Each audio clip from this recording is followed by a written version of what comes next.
Hey guys, welcome back to How Logical, and in this video I'm going to show you how to make a text curve into Canva. So without any further ado, let's dive right into this exciting video. Now in order to make your text curve into Canva, you just simply have to open Canva and open any of the existing project or create a new project.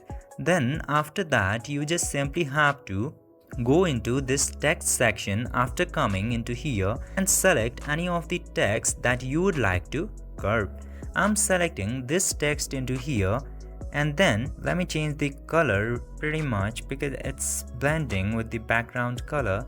And after coming into this section, you will get to see this effects option. Just simply tap into that effects option and you will get to see the shape option besides style. Just simply tap into that shape option and you will get to see the curved option.